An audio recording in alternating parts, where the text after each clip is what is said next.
નમસ્કાર મિત્રો, welcome to my channel GPSC સાથી. આપ સર્વેનું હાર્દિક સ્વાગત છે. સૌપ્રથમ તો આપ સર્વેને આવનારી તમામ સ્પર્ધાત્મક પરીક્ષાઓ માટે બેસ્ટ ઓફ લક. આ વિડીયોઝમાં આપણે વાત કરવાની છે ઓક્ટોબર, નવેમ્બર અને ડિસેમ્બરના કેટલાક ઇમ્પોર્ટન્સ કરંટ અફેર્સની. આના પહેલાં મેં ઓલરેડી સપ્ટેમ્બર મહિનાનો પૂરો વિડીયો મૂકી દીધો છે અને અલગથી સ્લોટ એપોઇન્ટમેન્ટ, મિલિટરી એક્સરસાઇઝ અને કોન્ફરન્સનો વિડીયો મૂકી દીધો છે, જેના અંદરથી ડીવાયએસઓ એક્ઝામ્સની અંદર 8 થી 10 માર્ક્સનું પૂછાયું હતું. ઇવન આઈબીપીએસ પીઓ પરીક્ષામાં પણ આમાંથી જ ક્વેશ્ચન હતા અને યુપીએસસી સીડીએસમાં પણ આમાંથી જ ક્વેશ્ચન હતા. તો આશા રાખીએ કે આ વિડીયો પણ આપને આવનારી દરેક પરીક્ષાઓ માટે કામ લાગે. વિડીયો શરૂ કરતા પહેલા હું તમને સમજાવી દઉં કે આપણે કેમની ચર્ચા કરીશું કરંટ અફેર્સની. તો અહીંયા જો તમે પહેલા અહીંયા વાત કરીશું આપણે એપોઇન્ટમેન્ટની, એટલે કે નેશનલી અથવા આપણા ઇન્ટરનેશનલી, નેશનલી બીજી કેટલીક એપોઇન્ટમેન્ટ છે. પછી મિલિટરી એક્સરસાઇઝ, પછી ડિફેન્સના કેટલાક અગત્યના પ્રોજેક્ટ છે જે એક્ઝામ્સમાં અવારનવાર આવે છે.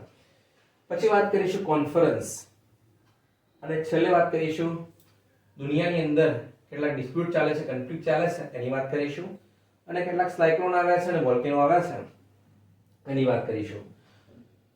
બોર્ડમાં તમને કદાચ અક્ષર નાના લાગી શકે છે કેમ કે બાય ડિફોલ્ટ યુટ્યુબની અંદર 240 પિક્સલ સેટ હોય છે. તો મારે તમને બધાને રિક્વેસ્ટ છે કે આપને જો વિઝિબિલિટી ક્લિયર કરવી હોય તો આપ એચડી ક્લિયરિટી કરી દેજો.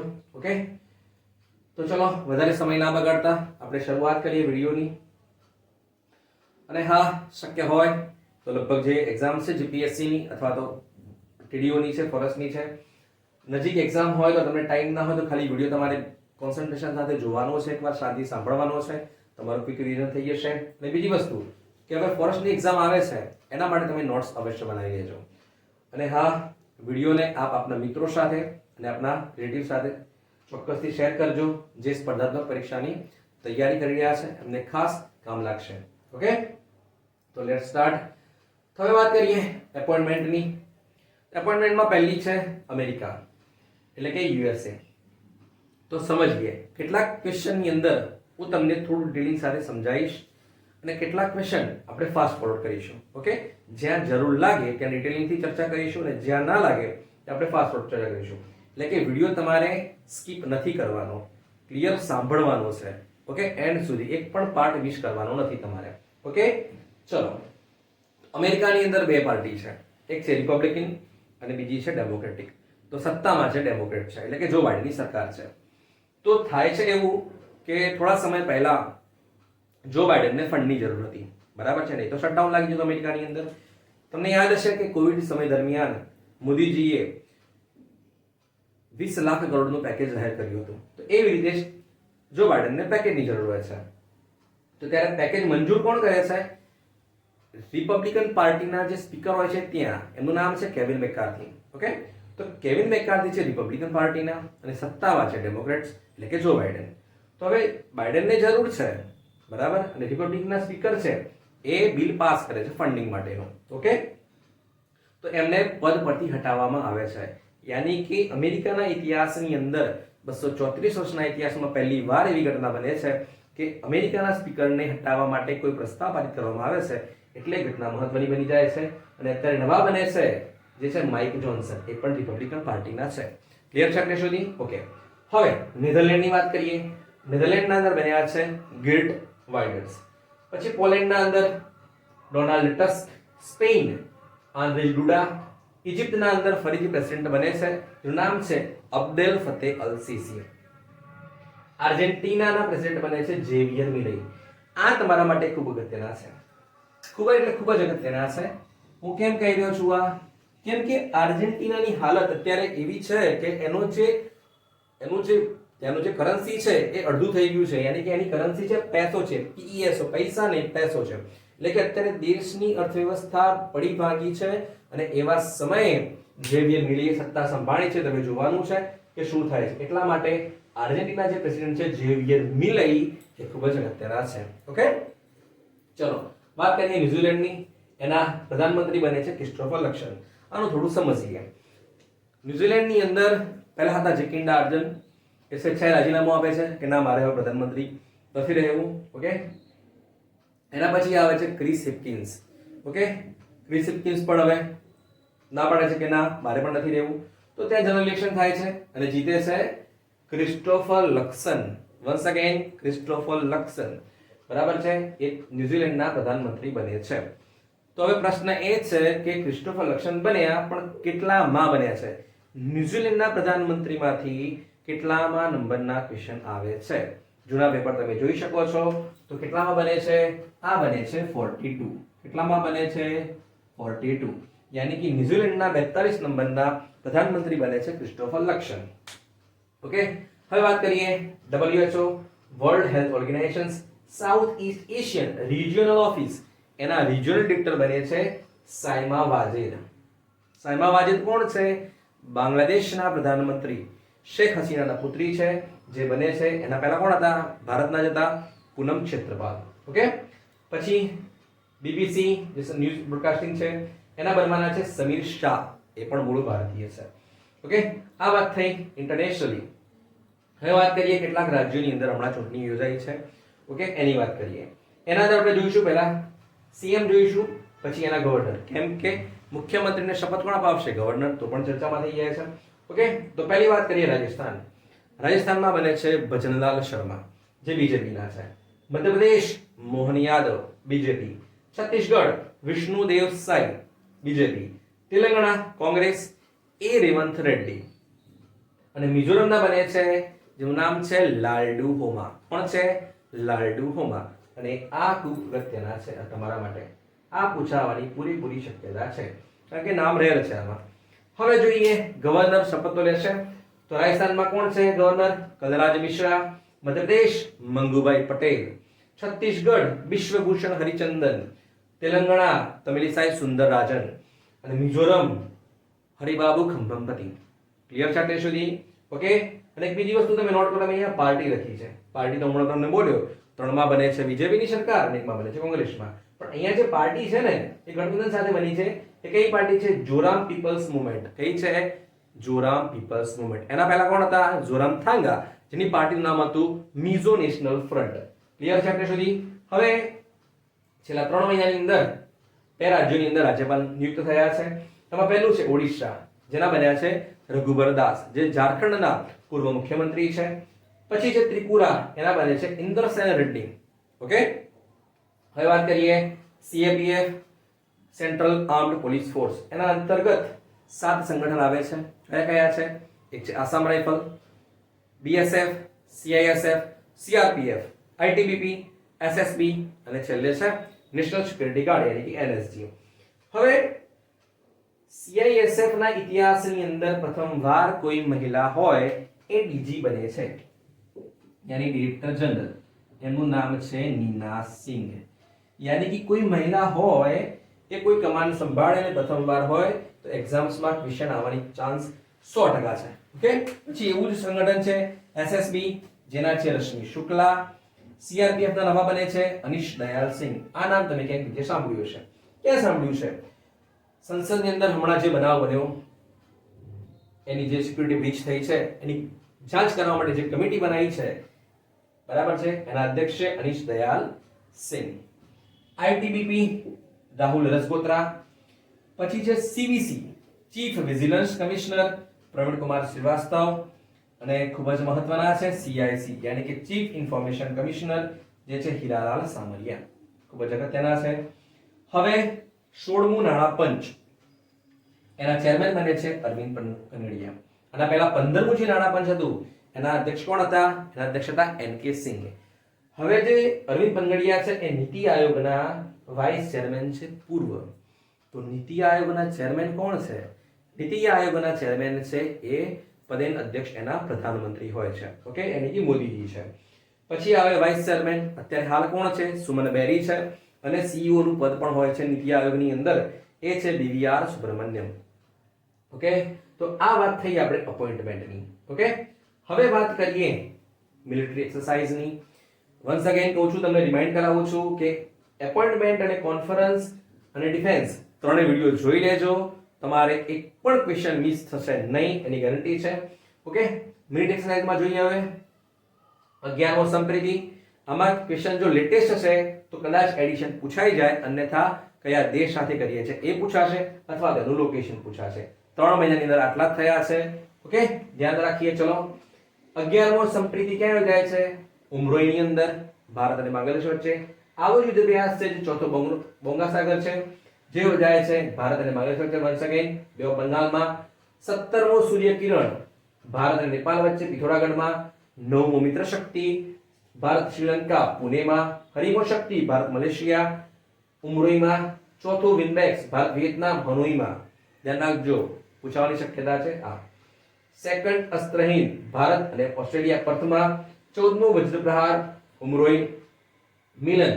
હવે આ હતા એ બિલેટર હતા, એટલે કે કોઈ દેશ જોડે આપણે કરીએ છીએ. હવે જે મિલન છે આપણે નેવીનો સૌથી મોટો યુદ્ધ અભ્યાસ છે.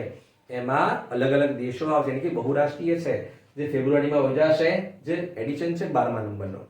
હવે તમે ધ્યાન કરો, મેં અહીંયા લખ્યું છે સી ગાર્ડિયન. ઓકે, પૂછાઈ જશે તમને સી ગાર્ડિયન 110% કે સી ગાર્ડિયન એ કયા બે દેશ વચ્ચે થતો યુદ્ધ અભ્યાસ છે? તો આન્સર શું આવશે? ભારત કરે છે? ના, આનો આન્સર છે પાકિસ્તાન અને ચીન. શું નામ છે? પાકિસ્તાન અને ચીન બંનેનો યુદ્ધ અભ્યાસ થયો છે, જેનું નામ છે સી ગાર્ડિયન. ઓકે, હવે વાત કરીએ ડિફેન્સના કેટલાક પ્રોજેક્ટની. સપ્ટેમ્બર મહિનાના કરંટ અફેર્સની અંદર મેં આની ડિટેલિંગ સાથે ચર્ચા કરી છે, તો પણ ક્વિક રિવિઝન કરી લઈએ, કેમ કે ડિફેન્સના પ્રોજેક્ટ છે, આવવાની પૂરેપૂરી સંભાવના છે. તો પહેલો છે પ્રોજેક્ટ 75. એના અંતર્ગત આપણે શું બનાવવાની છે? 6 સબમરીન બનાવવાની હતી. કોણે બનાવી? MDL. કોણ બનાવશે એ પણ પૂછાશે, યાની કે મઝગાંવ ડોક શિપબિલ્ડર લિમિટેડ. કઈ છે? ધ્યાન રાખો. કલવરી, ખંડેરી, કરંજ, વેલા, વાગીર અને વાગશીર. લગભગ કમ્પ્લીટ થઈ ગયો છે. વાગશીર નેક્સ્ટ યર મળી જશે આપણને. પછી છે પ્રોજેક્ટ 17A. આ પણ કમ્પ્લીટ થઈ ગયો છે. એના અંદર ફ્રિગેટ બનાવવાના છે. 4 બનાવશે MDL અને 3 બનાવશે GRSC. કયા છે? નીલગિરી, હિમગિરી, ઉદયગિરી, દુનાગિરી, તારાગિરી, વિંધ્યાગિરી અને મહેન્દ્રગિરી. સાથે સાથે કમ્પ્લીટ થઈ ગયા છે. પછી છે પ્રોજેક્ટ 15B. બરાબર, એના અંતર્ગત આપણે 4 બનાવવાના હતા. Guided missile destroyer. કોણ બનાવશે? MDL. કયા છે? વિશાખાપટ્ટનમ, મોર્મુગોવા, ઇમ્ફાલ અને સુરત. ઇમ્ફાલ લોન્ચ ડિલિવર થઈ ગઈ છે અને હવે સુરત પણ તૈયારી છે. હવે તમને એક વસ્તુ કહું, તમને લોન્ચ થવું અને ડિલિવર થવું બંનેમાં થોડો ડિફરન્સ છે. લોન્ચ યાની કે સી ટ્રાયલ માટે લોન્ચ કરવામાં આવે છે, નેવીને આપી નથી દેવાનું. મતલબ કે બધું બરાબર છે, ઓકે છે, પછી ટેસ્ટિંગ માટે છે. યાની કે લોન્ચ યાની કે ટેસ્ટિંગ માટે છે, અને ડિલિવર યાની કમ્પ્લીટ થઈ ગયું છે, હવે કોઈ પણ યુદ્ધ અભ્યાસની અંદર જઈ શકે છે. ઓકે, તો આટલો જરા ડાઉટ છે, ક્લિયર કરી દેજો. હવે વાત કરીએ INS સંધાયક. શું છે આ એમ પૂછાશે.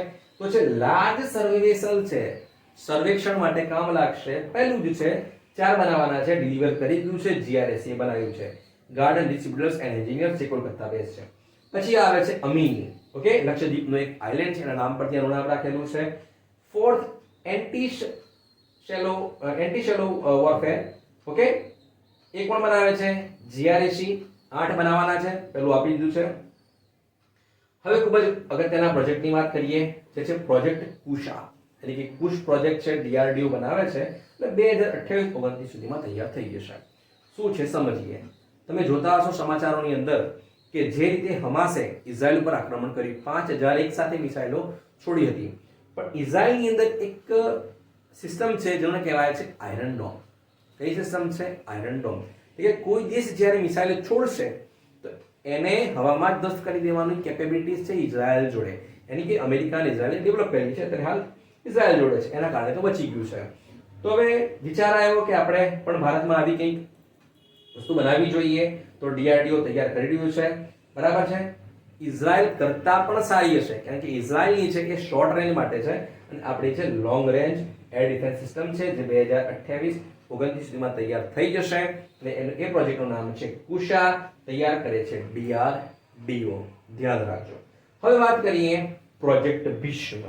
આપણે ખૂબ અગત્યનો છે. કેમ કે જ્યારે કોઈ આપદા આવે છે, જ્યારે કોઈ કુદરતી હોનારત હોય અથવા ક્યાંય એક્સિડન્ટ થયા છે, એવું કંઈ ઘટના બને છે, તો ઇમરજન્સી મેડિકલ સર્વિસ ત્યાં ઊભી કરવી એ થોડું ટાસ્ક છે. ત્યાંથી હોસ્પિટલ દૂર હોઈ શકે છે. ઓકે, અંતરિયાળી મતલબ એવા દુર્લભ એરિયાની અંદર. તો એ સમયે શું એવી કઈ વ્યવસ્થા કરી શકાય કે ઇમરજન્સી ત્યાં હોસ્પિટલ ઊભું થાય? હા, તો એવી વ્યવસ્થા તૈયાર થઈ ગઈ છે જેનું નામ આપ્યું છે આરોગ્ય મૈત્રી ક્યુબ. યાની કે 72 ક્યુબ છે, ઓકે, એના અંદરથી તમે 10 જ મિનિટની અંદર હોસ્પિટલ ઊભી કરી શકો છો. ઓકે, કોઈ પણ જગ્યાએ પોર્ટેબલ છે, યાની કે દુનિયાનું પ્રથમ પોર્ટેબલ ઇમરજન્સી હોસ્પિટલ છે જેનું નામ છે આરોગ્ય મૈત્રી ક્યુબ. કયા પ્રોજેક્ટ અંતર્ગત બનાવવામાં આવે છે? Project Bhishma. Okay, one of the most application છે પ્રોજેક્ટ કુશ અને પ્રોજેક્ટ ભીષ્મ. ચલો હવે વાત કરીએ કેટલીક અગત્યની કોન્ફરન્સ જે ભારતમાં યોજાઈ છે એની વાત કરીશું. ચલો, એમાં નંબર 1 છે 141મી ઇન્ટરનેશનલ ઓલિમ્પિક કમિટીની જે સમિતિ યોજાય છે એ મુંબઈમાં યોજાય છે. ખૂબ જ અગત્યનું છે આ, કેમ કે ઓલિમ્પિક કમિટીની બેઠક યોજાઈ હતી. તો એના પ્રેસિડેન્ટ છે થોમસ બાક, એ ખુદ આવ્યા હતા અને આઈઓસી હેડક્વાર્ટર ક્યાં છે? લોઝેનની અંદર. હવે આની અંદર 5 રમતને એડ કરવામાં આવે છે, એટલે કે એવું નિર્ણય લેવામાં આવ્યો કે 2028 ની અંદર જે ઓલિમ્પિક યોજાવાના છે લોસ એન્જલસની અંદર, ત્યાં આપણે 5 રમતોને એડ કરીશું. ઓકે, એમાં ક્રિકેટ સામેલ છે. ઓકે, તો 2028 ના ઓલિમ્પિકમાં 5 રમતો એડ છે, એમાં ક્રિકેટ સામેલ છે. હવે પ્રશ્ન એ છે કે ભારતમાં શું પહેલીવાર યોજાઈ? ના, ભારતમાં પહેલીવાર 1983 માં, સાલ માટે ધ્યાન રાખવાની તમારે, 1983 માં ઓલરેડી આ સમિટ યોજાઈ ગઈ હતી. તો કેમની યાદ રાખશો? આ તમારે યાદ રાખવાનું છે 1983 નો જે વર્લ્ડ કપ જીત્યો હતો આપણે, એની ખુશીમાં આઈઓસી એ બેઠક યોજી હતી અને આ વર્ષે પણ જીતવાનો હતો વર્લ્ડ કપ, પણ આપણે થોડા માટે રહી ગયા છીએ એટલે આઈઓસી ને લાગ્યું કે ભારત જીતી જવાનું છે એટલે બેઠકનું આયોજન કરી દીધું હતું. તો કે આને તમે યાદ રાખી શકો છો. આના અંદર અગત્યની 2 ઘોષણા થઈ છે મોદીજીએ કરી છે. એક તો બીડ લગાવવાની છે ઓલિમ્પિક્સ ગેમ્સ માટેની 2036 માં, એટલે કે ભારતમાં યોજવા માટે પ્રસ્તાવ રાખવામાં આવશે અને યુથ ઓલિમ્પિક ગેમ્સ 2029 માટે પ્રસ્તાવ રાખવામાં આવ્યો છે. ઓકે, તો ઓલિમ્પિક્સ યાદ રાખી લઈએ. 2024 માં થશે પેરિસમાં, 28 માં થશે લોસ એન્જલસ, એના પછી થશે 2032 બ્રિસ્બન અને એના પછી થશે 36 માં. એના માટેની બીડ આપણે આપવાની છે. ઓકે, ક્લિયર છે સુધી? હવે વાત કરીએ third global maritime India summit, એટલે કે દુનિયાની સૌથી મોટી મેરીટાઈમની જે સમિટ છે એ આ છે. ક્યાં યોજાય છે? મુંબઈની અંદર. લગભગ 10 લાખ કરોડ સમથિંગ ઇન્વેસ્ટમેન્ટ આવે છે ભારતની અંદર. હવે છે સેકન્ડ વર્લ્ડ ફૂડ ઇન્ડિયા, એ યોજાય છે ન્યૂ દિલ્હીની અંદર. તો શું છે? ફૂડ એક્સપો છે, વન ટાઈપ ઓફ. જે રીતે આપણે બાજરીને પ્રમોટ કરી રહ્યા છે, ઇન્ટરનેશનલ યર ઓફ મિલેટ 2023 નું છે, તો 2024 નું કયું છે? International year of millets. બરાબર છે? તો પ્રમોટ કરવાની હતી બાજરીને. ચલો, તો સેકન્ડ વર્લ્ડ ફૂડ ઇન્ડિયા છે, એના પાર્ટનર કન્ટ્રી કોણ છે? પાર્ટનર કન્ટ્રી છે એનું નેધરલેન્ડ. શું નામ છે એનું? નેધરલેન્ડ. પાર્ટનર કન્ટ્રીમાંથી પણ ક્વેશ્ચન આવે છે. હવે વાત કરીએ P20 સમિટ જે યોજાય છે ભારત મંડપની અંદર. તમે ધ્યાન કરો, મેં અહીંયા બોક્સ દોર્યું છે. કેમ બોક્સ દોર્યું છે? તો G20 પૂછાય તો તમે લખી દેશો કે 18મી યોજાય છે ભારતની અંદર અને પછી બ્રાઝિલ યોજશે અને પછી સાઉદી અરબમાં યોજાશે, સાઉથ આફ્રિકામાં, સોરી.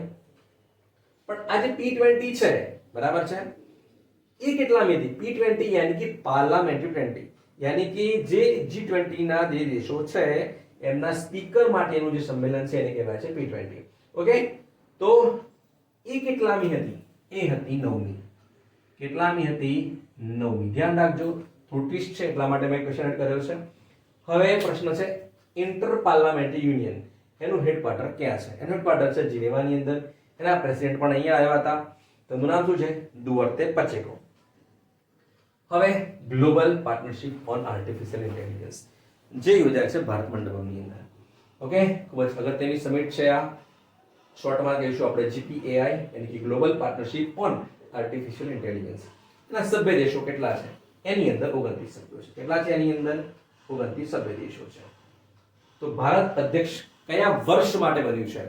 ભારત અધ્યક્ષ બન્યું છે 2024 માટે. કયા વર્ષ માટે છે?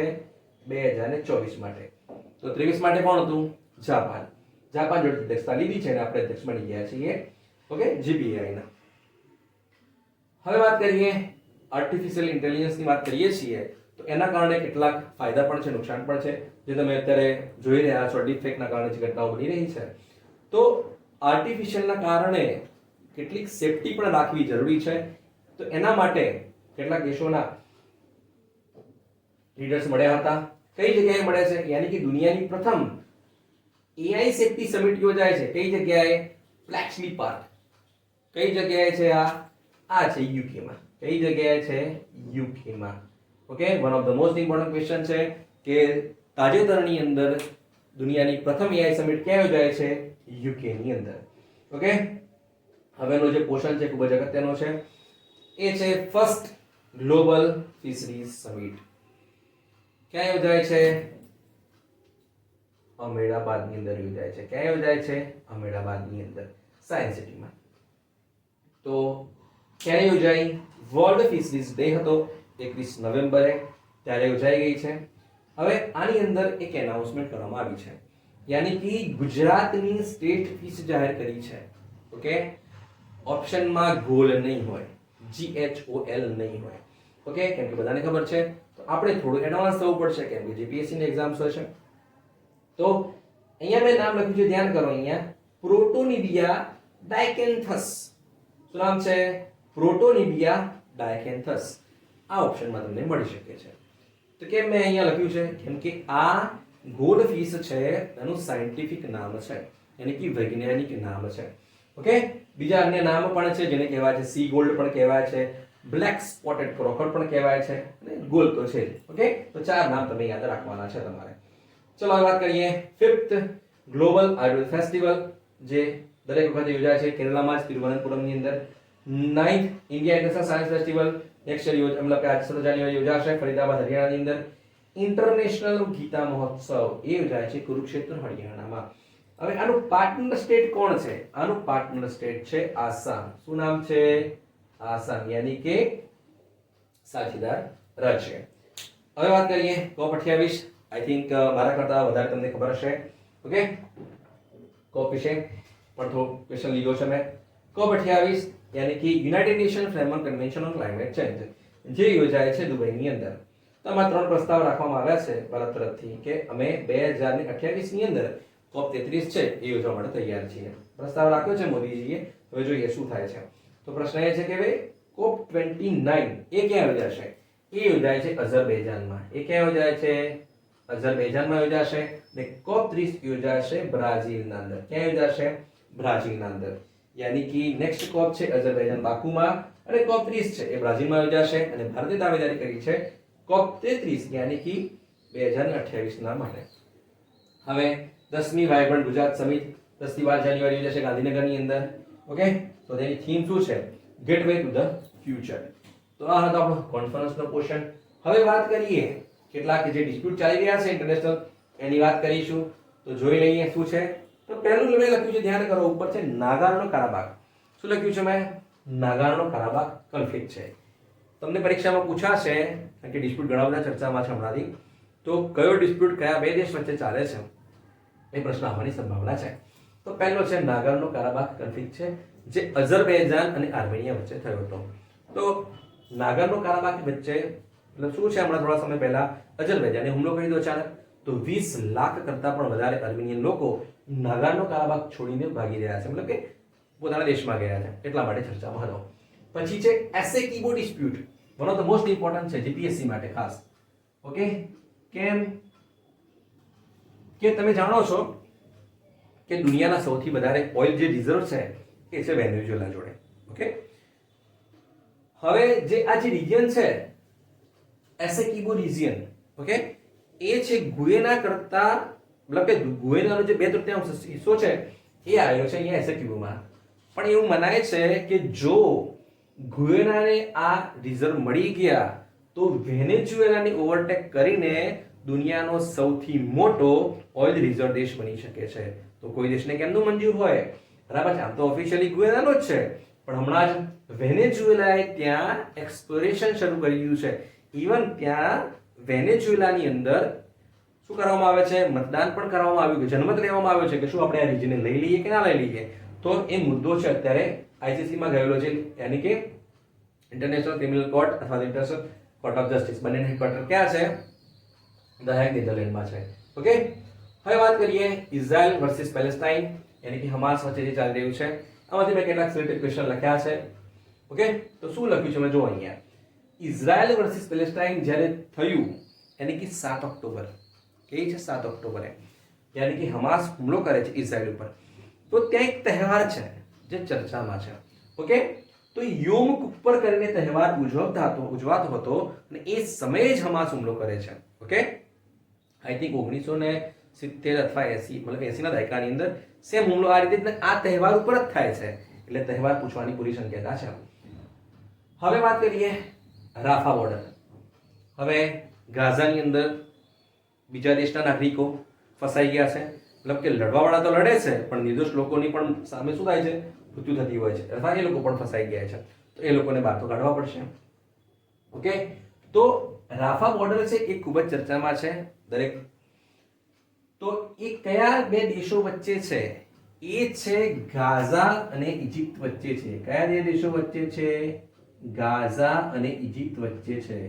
યાની કે એનું કંટ્રોલ છે ઇજિપ્ત જોડે છે.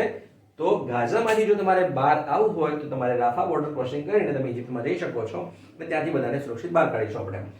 હવે ભારત દ્વારા કેટલાક આપણા ભારતીય લોકો ફસાઈ ગયા હતા, ભાઈ બહેનો, એમને બચાવવા માટે અને ત્યાંથી સુરક્ષિત લાવવા માટે કયું ઓપરેશન કરવામાં આવ્યું હતું? એ ઓપરેશનનું નામ છે ઓપરેશન અજય. શું નામ છે એમનું? ઓપરેશન અજય. યાની કે ઓપરેશન અજય અંતર્ગત આપણે ઇઝરાયલમાંથી આપણા ભારતીયો ફસાઈ ગયા હતા એમને સુરક્ષિત પાછા લાવ્યા હતા. ઓકે, હવે મેં કેટલાક અહીંયા ઓપરેશન લખ્યા છે જે ખૂબ જ ચર્ચામાં છે છેલ્લા 1.5 વર્ષથી. તમારે લગભગ આટલા કરી લેશો તો મોર દેન ઇનફ છે. કેમ કે જીપીએસસી ની અંદર જો જોડકા પણ પૂછી દે, 4 ઓપરેશન મૂકી દે ને 4 દેશોનું નામ લખી દે તો પણ કન્ફ્યુઝન થઈ જાય છે. ઓકે, તો ધ્યાન રાખીએ. ચલો, ઓપરેશન કાવેરી તો સુડાનની અંદર કર્યું હતું જ્યારે ગૃહ યુદ્ધ ચાલતું હતું ત્યારે. ઓપરેશન દોસ્ત તુર્કીમાં ભૂકંપ આવ્યો ત્યારે, બરાબર. ઓપરેશન ગંગા યુક્રેન માટે કર્યું હતું. ઓપરેશન દેવી શક્તિ યાની કે અફઘાનિસ્તાનમાંથી પાછા નાગરિકો લાવવા માટે. ઓપરેશન કરુણા આ હતું મ્યાનમારને મદદ કરવા માટે. જ્યારે મ્યાનમારની અંદર મોચા વાવાઝોડું આવે છે ત્યારે આપણે એક મદદ માટે મોકલ્યું હતું ઓપરેશન કરુણા, બરાબર છે. હવે જ્યારે ઓપરેશનની વાત કરીએ તો બીજા બે જોઈ લઈએ ઓપરેશન. એક છે ઓપરેશન 1027. આ ખૂબ જ ચર્ચામાં હતું. તો કેમ છે આ સમજાવતા પહેલા હું તમને થોડું બેકગ્રાઉન્ડ આપું. વાત એમ છે કે 2021 ની અંદર મ્યાનમારની અંદર જનરલ ઇલેક્શન થાય છે અને ત્યાં કાઉન્સિલર તરીકે લોકો વોટ આપે છે આંગ સાન સુકીને. ઓકે, યાની કે જીતી જાય છે આંગ સાન સુકી, જેની પાર્ટીનું નામ છે નેશનલ લીગ ફોર ડેમોક્રેસી. હવે ત્યાં આર્મીને ખબર પડી કે જો જીતી જશે તો આપણને તો નક્કી બહાર કાઢી મૂકશે, આપણને કંટ્રોલમાં નહીં રહેવા દે, સત્તામાં નહીં રહેવા દે. તો ત્યાંની જે મિલિટરીનો જે લીડર છે જેનું નામ છે મીન ઓંગ લિંગ. શું નામ છે? મીન ઓંગ લિંગ. એ શું કરે છે? આંગ સાન સુકીને જેલમાં નાખી દે છે. યાની કે શપથ લેવાની છે એના વિધિન 3-4 દિવસ પહેલા જેલમાં નાખી દે છે. ઓકે, ત્યારથી એ રૂલિંગ કરે છે, મતલબ કે ત્યાંથી રૂલમાં છે. તો મ્યાનમારની અંદર અત્યારે રૂલિંગ છે એ આર્મી છે, સર્વસત્તાધીશ છે.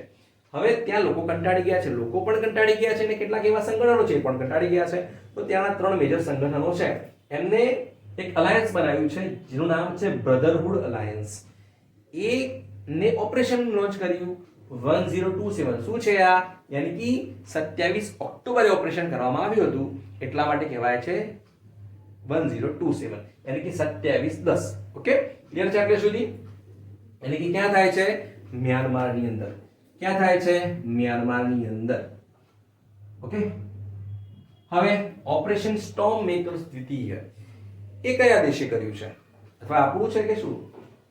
તો ના, આપણું પણ નથી, કોઈ દેશનું પણ નથી. આ ઓપરેશન છે ઇન્ટરપોલનું છે. કોનું છે? ઇન્ટરપોલ. ઇન્ટરપોલ યાની કે ઇન્ટરનેશનલ પોલીસ, જેનું હેડક્વાર્ટર છે લિયોમાં. લિયો ક્યાં છે? ફ્રાન્સની અંદર છે. કેમ કર્યું હતું? યાની કે હ્યુમન ટ્રાફિકિંગ અને માઇગ્રન્ટ સ્મગલિંગ રોકવા માટે. યાની કે જે માનવ તસ્કરી થઈ રહી છે, ઓકે, એને રોકવા માટે ઇન્ટરપોલે ઓપરેશન કર્યું છે. One of the most important છે ઓપરેશન સ્ટોર્મ મેકર. ઓકે, પછી વાત કરીએ તોરખામ બોર્ડર. એક પણ ખૂબ જ ચર્ચામાં હતી. તો અફઘાનિસ્તાન અને પાકિસ્તાન વચ્ચેની જે બોર્ડર છે એને કહેવાય છે ડુરન લાઇન. ઓકે, એમાંની વચ્ચે ક્રોસિંગ છે એને કહેવાય છે તોરખામ બોર્ડર. કેમ ચર્ચામાં છે? કેમ કે જ્યારે તાલિબાનોએ અફઘાનિસ્તાનની સત્તા લઈ લીધી, યાની કે યુએસ જે આર્મી હતી એમને બગાડી મૂકી અને ત્યાંથી સત્તામાં છે એ લોકો, તો જ્યારે સત્તા લીધી એ લોકોએ તો ત્યારે કેટલાક અફઘાનિસ્તાન લોકો એટલે ઘણા બધા લોકો એ પોતાનો દેશ છોડીને પાકિસ્તાનમાં ચાલ્યા ગયા. મતલબ કે હવે તાલિબાન આવી છે, અમારું શું થશે, એટલે કે સેફટી માટે ગયા પાકિસ્તાનમાં. પાકિસ્તાનમાં આવે છે 2024માં ચૂંટણી આવે છે, એટલે કે પોતાને જ અત્યારે કઈ ઠેકાણા નથી ત્યાં. ઓકે, એટલા બધા ફાઇનાન્શિયલ ક્રાઇસિસ છે. તો હવે શું કરશે કે એમને અલ્ટિમેટમ આપ્યું કે જેટલા પણ અફઘાનિસ્તાન લોકો આવેલા છે, એને શરણાર્થી છે, રેફ્યુજીસ છે, એ લોકો 31 ઓક્ટોબર પહેલા પાકિસ્તાન ખાલી કરે. યાની કે લોકોનો જમાવડો આ બોર્ડર ઉપર હતો ખાલી કરવા માટે. ઓકે, હવે વાત કરીએ કેટલાક સાયક્લોન છે જે ચર્ચામાં આવ્યા છે. હવે આનું તમને થોડું સમજાવી દઉં કે જે નોર્થ ઇન્ડિયન ઓશન છે એમાં 13 દેશોનું સંગઠન બનેલું છે.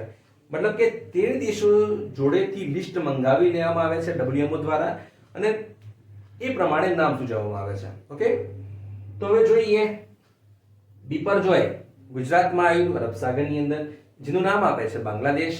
પછી આવે છે તેજ અરબ સાગરમાં, જેનું નામ આપે છે ભારત. હમૂન બે ઓફ બેંગાલ, મિદિલી બે ઓફ બેંગાલ અને મિચોંગ બે ઓફ બેંગાલ.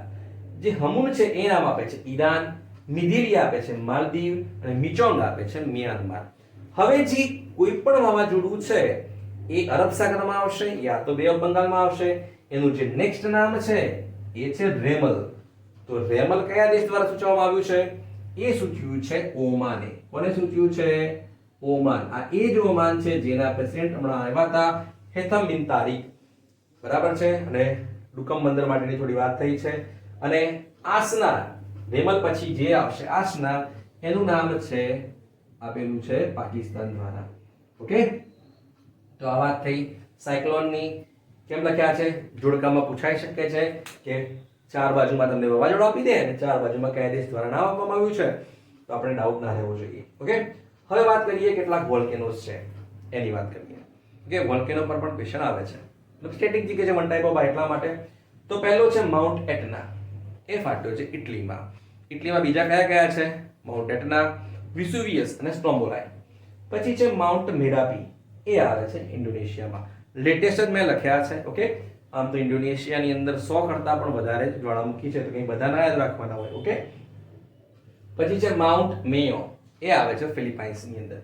પછી છે માઉન્ટ કિલૈયા અને મોનાલોવા. એ આવે છે હવાઈ.